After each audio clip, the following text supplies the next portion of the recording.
Voilà, on a donc vu énormément de choses au cours de cette session en vidéo avec Michel Morin, donc PDG de Carrefour Internet qui devient Prométhée et qui a partagé beaucoup de conseils pour bien démarrer vos campagnes marketing par mail, pour éviter les grosses erreurs qu'on peut commettre quand on communique avec nos prospects, pour entretenir la relation avec ses prospects. Et maintenant, on va parler vraiment du nerf de la guerre, à savoir la machine à sous pour certains, pour d'autres, ça va être la caisse enregistreuse, c'est un peu mieux comme métaphore, à savoir comment faire des ventes sur notre base de prospects et notre base de clients.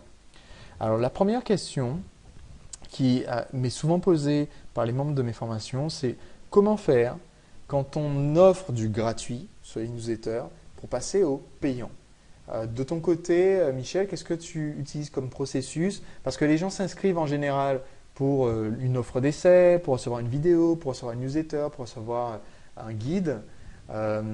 Comment tu les rediriges à partir de là vers ce que tu as proposé comme produit ou comme service payant? Est-ce que tu m'entends bien? Ouais. Oui, oui, je t'entends très bien. OK. J'ai des petits problèmes avec mon micro, désolé. C'est ça, nous actuellement, comment ça fonctionne, c'est que nous, on a des équipes de soutien. Ça fait qu'on ne fonctionne pas vraiment comme de la même façon que toi, là. Nous, les gens s'inscrivent et ensuite entrent dans le système, deviennent membres, et puis ensuite, il y a des gens qui communiquent avec eux directement là, par téléphone ou par Skype et tout ça. Donc, actuellement, je n'ai pas vraiment de processus de vente là, comme les tiens. Je pense Mais, que toi, je pense que tu as un meilleur processus actuellement, là. ok. Donc toi, ta première possibilité, toi, ce que tu exploites comme système, c'est que les prospects sont déjà membres, c'est-à-dire qu'ils ont déjà rentré un certain nombre de coordonnées pour devenir membres. Ils sont membres C'est gratuitement, ça. en fait, C'est ça. et ça permet de les contacter Ils sont avec. membres. Donc, moi, ensuite, c'est les équipes de soutien qui arrivent et puis ces personnes-là communiquent avec les gens qui sont devenus membres. Et ils discutent avec eux par Skype, par MSN, et puis mes équipes de soutien ensuite leur expliquent les produits qu'on a et tout ça. Et c'est de cette façon-là qu'ils font les ventes.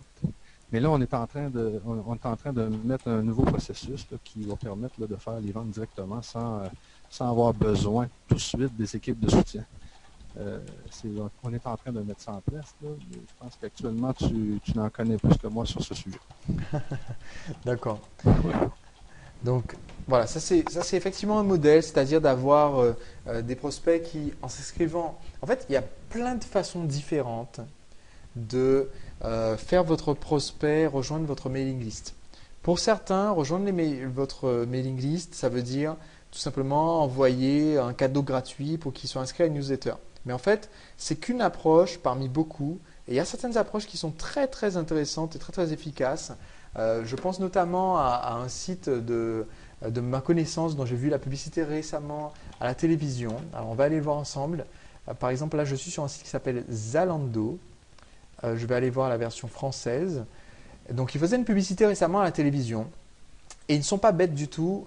Ils ont récupéré l'adresse des contacts des prospects qu'ils ont récupérés. C'est-à-dire que ça serait complètement stupide de leur part de faire une grosse pub télé, d'envoyer des millions de prospects qui coûtent très très cher sur leur site, sur une grosse page d'accueil et de les perdre.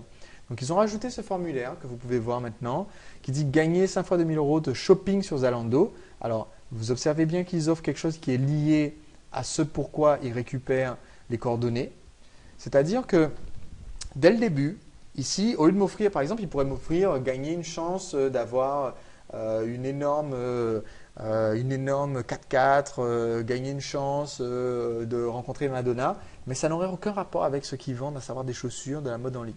C'est très intelligent de leur part de dire vous pouvez gagner du shopping sur notre site parce que en filtrant de cette façon-là, ils sont certains que les gens qui vont rentrer leurs coordonnées pour jouer sont des gens qui sont intéressés par le genre de produit qu'ils proposent.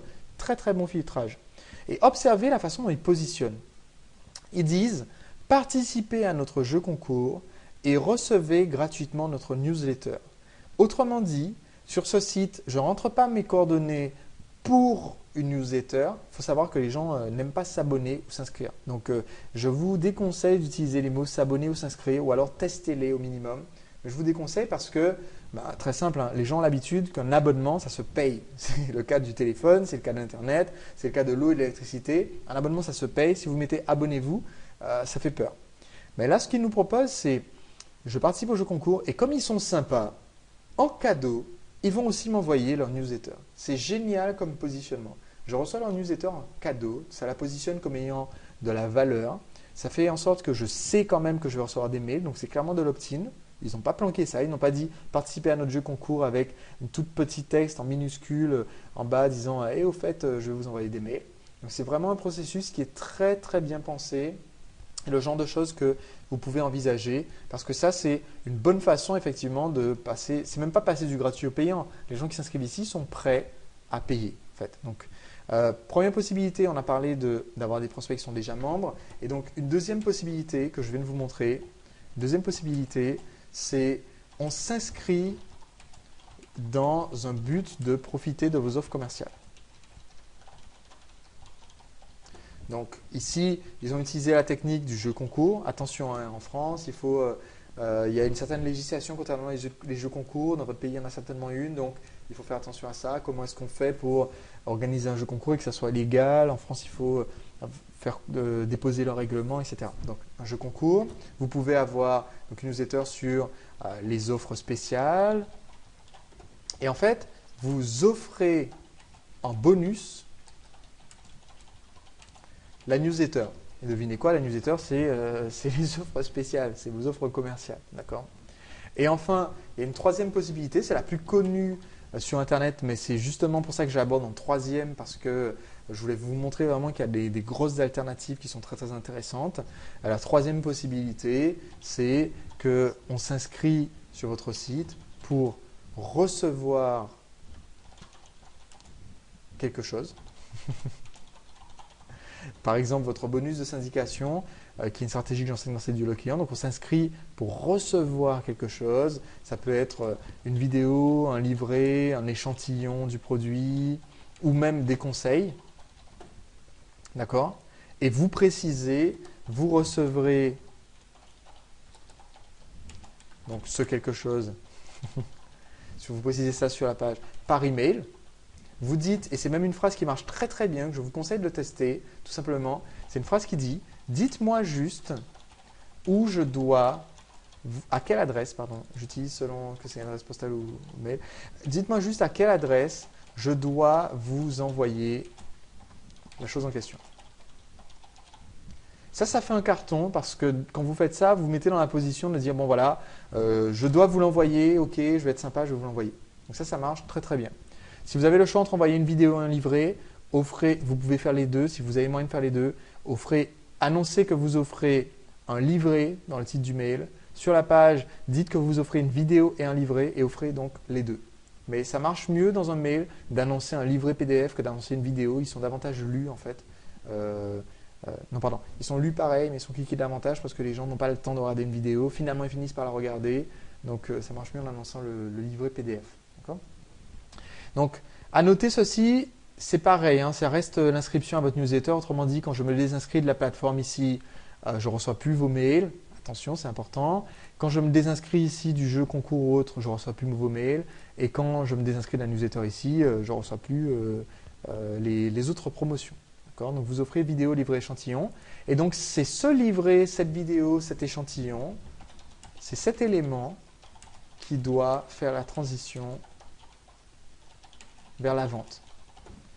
Donc, c'est ce que vous offrez gratuitement qui doit avoir quelque part estampillé que vous vous offrez quelque chose qui est encore plus génial, encore plus formidable, encore plus complet et qui est payant. C'est comme ça que vous faites la transition de inscrivez-vous pour recevoir gratuitement ma vidéo à et au fait, il faut sortir votre carte bleue.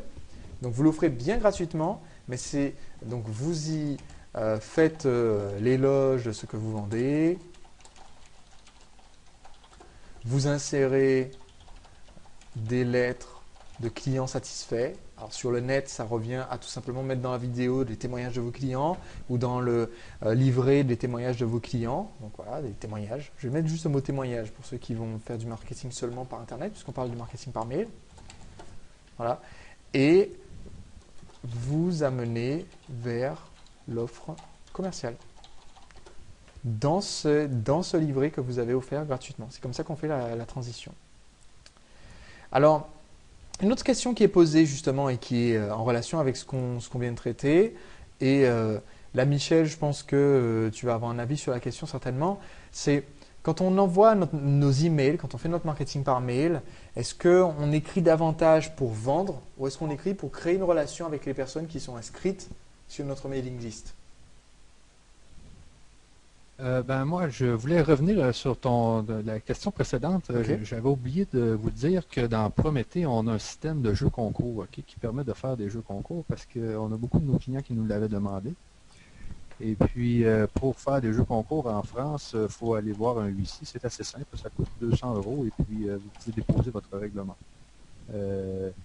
Puis nous, on fait affaire avec un huissier qui est à Marseille, là. Donc c'est assez simple. Donc tu permets d'automatiser ça? Ouais, nous, le système de jeu concours est tout automatisé au complet, puis on peut vous dire quel huissier aller voir, là. C'est 215 € qu'ils nous avaient chargé pour un an. D'accord. C'est pas quelque chose de compliqué. Puis vraiment, le jeu concours, c'est quelque chose que les gens aiment, hein. Puis ensuite, vous pouvez envoyer des emails facilement dans le jeu concours. Puis tous ces gens-là, c'est des gens qui aiment jouer en plus. C'est une bonne mailing list. D'accord. Et puis, vous pouvez faire des concours sur tout et en plus. Nous, on vous offre de payer ceux qui référencent votre concours, vous pouvez les payer, disons, 1 € par lead, ou même vous pouvez les payer en MLM. C'est-à-dire que si une personne vous envoie un lead, une personne qui participe à votre concours, et qu'une personne qu'elle a référencé avant, cette personne-là aussi fait de l'argent. Mais en fin de compte, l'argent est fait en multiniveau, juste pour le paiement des leads. Ok, donc ça, par contre, ça va s'appliquer davantage pour des personnes qui ont des bases très très généralistes, c'est-à-dire le jeu concours, c'est pour gagner un voyage, c'est une base qui est très généraliste avec des discounts pour Leclerc et des grandes marques comme ça. Et donc à ce moment-là, ça a un sens que Monsieur Tout le Monde, on va dire, gagne 1 € quand il envoie Madame Tout le Monde sur le site. C'est ça. Ça veut dire que si vous voulez que votre banque de données augmente rapidement, vous pouvez offrir à vos affiliés 1 € par lead ou 0,50 € par lead.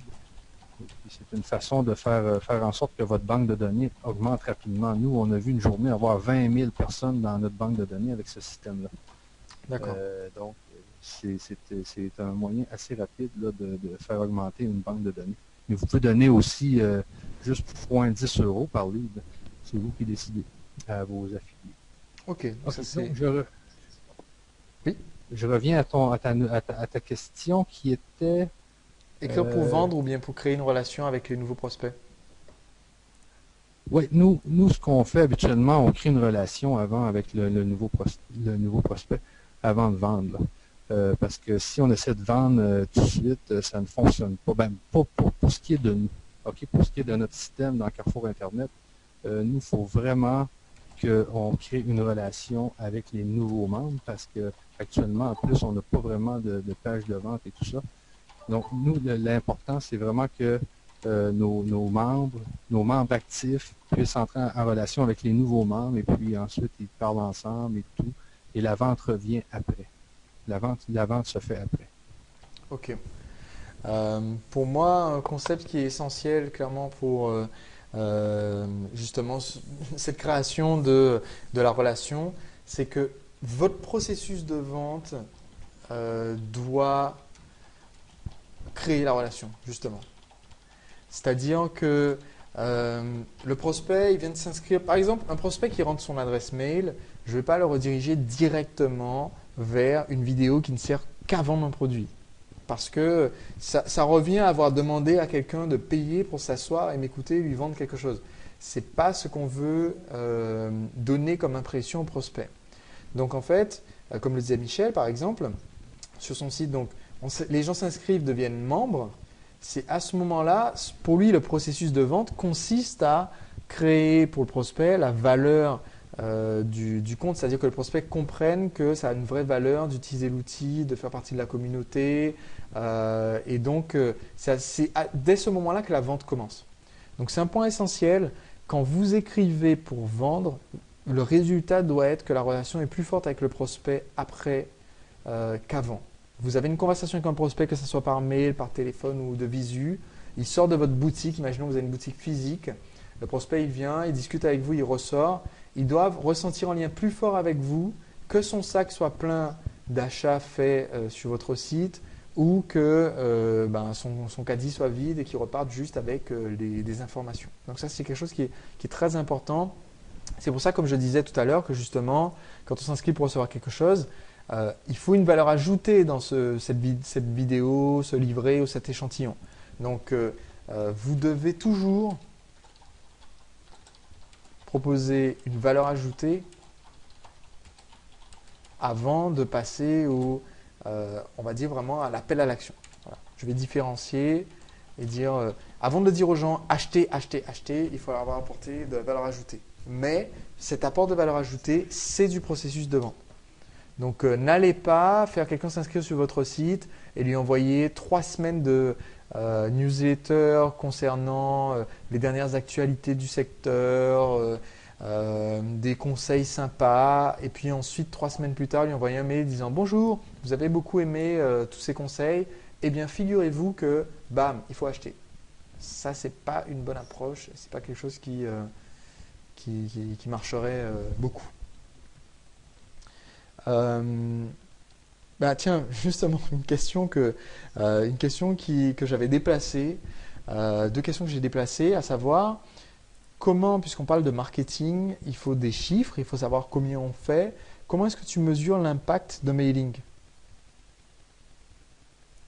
Comment est-ce que tu sais si ton mailing a réussi, Michel, ou si c'était peine perdue, ou s'il faut optimiser la campagne davantage?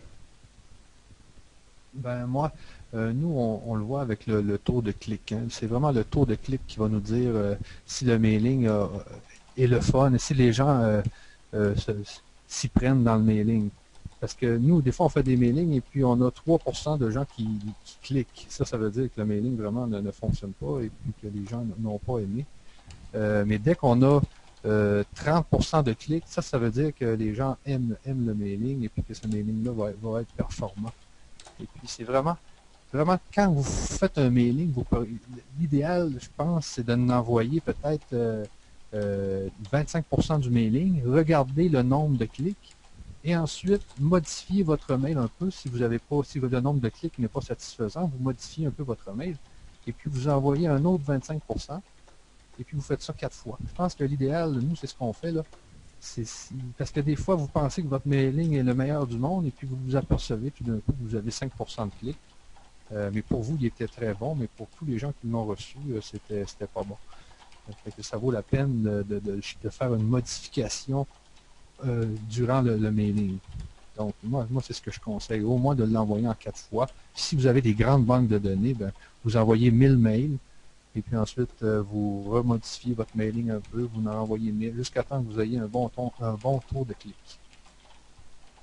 D'accord, donc là l'idée c'est vraiment, vous faites une campagne, c'est pas forcément, alors je clarifie, c'est pas dans le cas où on envoie juste une newsletter de la semaine, on ne va pas envoyer en 4 fois, mais par contre c'est vrai que quelquefois on fait des mailings qui sont importants, c'est le jour J, vous venez de sortir votre nouveau produit ou d'ouvrir les inscriptions à votre nouveau programme ou vous avez un nouveau site qui est sorti, vous voulez vraiment déchaîner les passions des foules.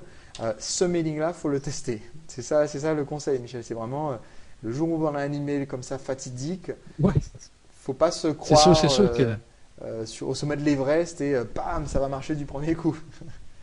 c'est ça, parce que moi, ça m'est déjà arrivé, hein, puis je pensais que mon mailing était le meilleur au monde et puis que tout le monde allait cliquer. Et puis, tu sais, j'avais mis des heures à le composer, puis je l'avais tout balancé. Tu sais, j'avais balancé 300 000 mails, puis il ne savait pas ce cliquer. Tu sais, c'est une réelle déception. C'est comme tu dis aussi, c'est vraiment quand c'est le jour J. C'est sûr que si vous faites une newsletter régulière, là, vous ne commencerez pas à tester les taux de clic. Mais quand c'est le jour J, quand il faut vraiment que vous faisiez des ventes, quand il faut que les gens répondent, quand les gens, il faut qu'ils se désabonnent le moins possible, ça vaut la peine de tester.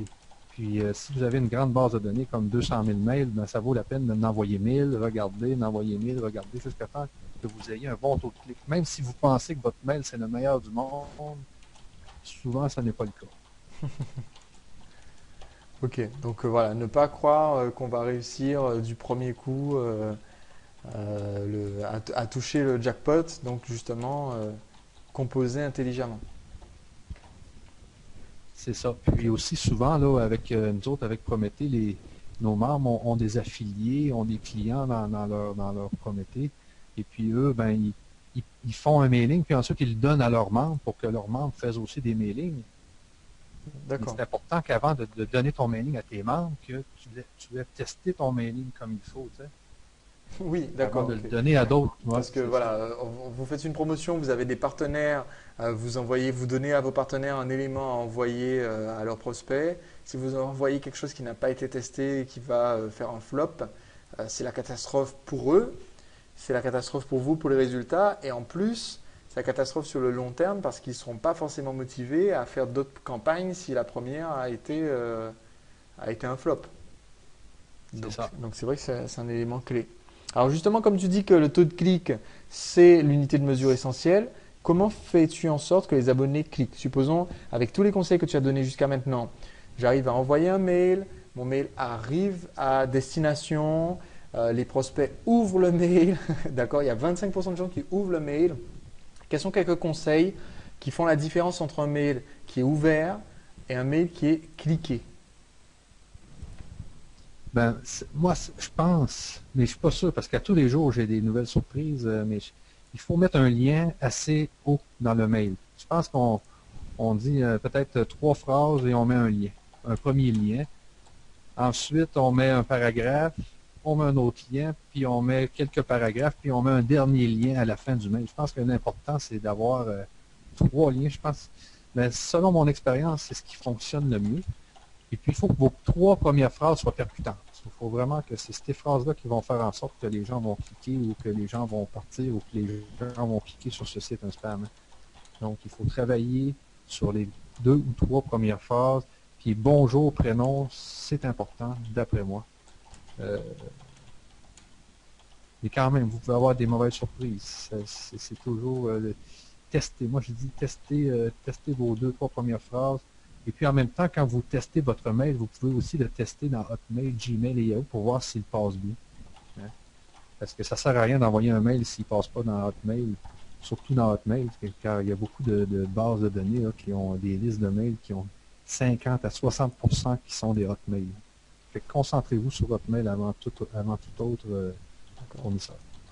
Donc ne pas oublier de tester le mail euh, au moins sur Hotmail. Oui, au moins sur Hotmail, parce que tout ça, c'est long. Hein. Tester à coup de mail, voir si les gens cliquent, tester sur Hotmail, Gmail, Yahoo, etc. Pour quelqu'un qui n'a pas beaucoup de temps, puis qui a un grand lancement, un super lancement et tout ça, là, le mieux, c'est de tester ces deux, trois premières phrases, regarder si son mail passe bien dans Hotmail. Gmail, habituellement, là, ça passe assez bien. Et puis Outlook aussi. Là. Moi ma séquence que je fais, c'est Outlook, Gmail, Outlook, Hotmail, Gmail. De temps en temps Yahoo, mais des Yahoo, il y en a de moins en moins. Là. Ça fait que ça dépend du temps que j'ai. Moi, c'est sûr que si j'ai une journée à mettre sur un mail, il va falloir que ce mail-là rapporte beaucoup. D'accord, ok. Voilà, moi je dirais, effectivement, ben, tu vois, c'est exactement le même conseil que je donne si on veut que les abonnés cliquent dans mes formations, c'est de dire, voilà, le début du mail doit être percutant parce qu'on a une raison pour laquelle on envoie le mail, on annonce la raison, on donne le lien. Parce qu'il y a plein d'internautes qui ils lisent en diagonale, ils n'ont pas le temps de se taper toute la lecture, toute l'explication, ils sont pressés. Ou alors, souvent ça arrive, hein, les gens sont très habitués au fait qu'on leur envoie des mails. Ils aiment lire nos mails, enfin ils aiment le fait qu'on leur envoie des mails, ils savent que c'est intéressant. Donc quand ils voient qu'il y a un lien, ils ne perdent pas leur temps à lire le mail parce qu'ils savent que tout ce qu'on va marquer, c'est juste pour leur dire d'aller cliquer, donc ils cliquent directement. C'est-à-dire, voilà, je reçois un mail, c'est Michel qui me dit bonjour, je vois bonjour, mon objectif que je veux atteindre et je vois le lien. Je sais que dans tout le mail, tout ce que Michel va faire, c'est me dire vous allez apprendre sur ce lien comment faire ça, comment faire ça, comment faire ça, comment faire ça. Revoilà le lien. Voilà, il y a un certain nombre de gens qui sont déjà habitués à vos mailing lists et qui veulent juste cliquer, donner leur le lien tout de suite, sinon ils ne perdront pas le temps chercher dans tout un mail fouillis. Voilà. Moi, je recommande aussi d'avoir des liens qui soient en dehors du texte. C'est-à-dire avant, j'avais tendance à faire des newsletters, un peu comme les blogueurs ont tendance à écrire. C'est un pavé de texte, et puis quand je parle de quelque chose, il y a le lien dessus. Donc je vais dire, voilà, certaines personnes étaient présentes à mon séminaire d'avril, et là sur mon séminaire d'avril, il y a un lien, et ensuite je continue le paragraphe. Alors ça, c'est quelque chose qui a très peu de retours, c'est pas très efficace de mon expérience. En général, avec ce type de mail, les gens vont lire un peu, se lasser un peu, mais ils ne vont pas voir les liens, ils ne vont pas cliquer. Surtout certains fournisseurs, je crois que c'est Free qui a tendance à faire ça. Non, Wanadu fait ça. Certains webmails font ça. C'est-à-dire que quand vous mettez un lien, certains fournisseurs de mails ne vont pas le souligner ni le mettre en bleu, donc on ne le voit pas. Sur certaines boîtes mail de Wanadu, quand j'ai testé mes newsletters, j'ai constaté que mes liens étaient invisibles. Les gens ne savaient pas que c'était des liens. Et donc, je recommande de séparer le lien, de dire voilà, vous faites votre petite pitch en haut et vous mettez le lien sur une ligne tout seul. Vous mettez quelquefois, pas systématiquement, sinon c'est un peu lourd, vous mettez cliquez ici pour voir X, Y, Z, cliquez ici pour en savoir plus, et ensuite vous continuez. Mais comme ça, on ne peut pas le louper le lien. Et même s'il n'est pas souligné, on ne peut pas le louper. Voilà. Donc, moi, je me suivais ce lien. Voilà. Ouais, c'est pas mal comme expression, je vais le noter, tiens. Ouais, suivez ce lien. Parce que cliquer ici chez certains FAI, là, c'est bloqué. Parce que c'est trop utilisé. Ouais. Mais c'est comme je te dis, des fois c'est blacklisté, des fois ça ne l'est plus. Mais je sais que cliquer ici, c'est beaucoup de monde qui utilise ça, puis les FAI n'aiment pas trop ça. Ok. Bon, ben, j'aime bien suivre ce lien, ça sera ma nouvelle phrase maintenant. Voilà, je t'ai piqué. Donc, donc, à partir de maintenant, tu te rends compte, ça veut dire qu'il y a 100 000 personnes de plus qui vont savoir suivre ce lien. Si ça se trouve, ça sera le prochain mot qui sera banni. Ouais, c'est ça qui m'est arrivé. Voilà. Donc, voilà, tous ces conseils qu'on a donnés ici concernent à la fois donc, du business pour les particuliers et parce que beaucoup de personnes, je crois, dans ta base sont des particuliers. Ouais. Michel. Et aussi pour les professionnels. Moi, par exemple, je fais du marketing aussi bien sur le marché des particuliers que des professionnels. Et c'est vrai que c'est les mêmes grandes lignes qu'il faut suivre pour pouvoir garder la relation avec les prospects. Parce que le prospect, c'est quand même un individu. Hein. Il peut être PDG d'une grosse entreprise, c'est un individu. Donc, il faut faire attention à bien communiquer avec lui pour ne pas le perdre. Alors, juste une question, Michel, avant de conclure. Tu as parlé tout à l'heure du fait qu'il fallait tester ces mails. Et au moment où tu as parlé de tester ces mails, je me souviens que tu as parlé de Hotmail, Gmail, Yahoo, et aussi de tester avec une boîte Outlook, tester dans Outlook pour voir. Quelle adresse tu mets dans Outlook pour ton test? Juste pour compléter, pour être sûr d'être complet. Quelle adresse que je mets dans Outlook? Oui, alors Qu'est-ce que tu veux dire je vais essayer de exactement? retrouver l'endroit où on a parlé du test des mails.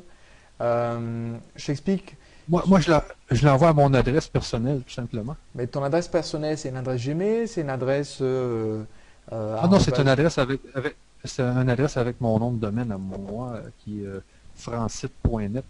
D'accord, FRA. Ouais, c'est ça. donc en fait pour Outlook, peu importe le fournisseur. D'accord, c'est juste pour voir le filtre que le logiciel Outlook lui-même applique euh, sur nos tests. Ok, d'accord. Oui, parce que c'est le même logiciel, c'est un des mêmes algorithmes que Hotmail. C'est pour ça que en ayant Outlook, vous avez une chance de plus de passer chez Hotmail. Ok, excellent.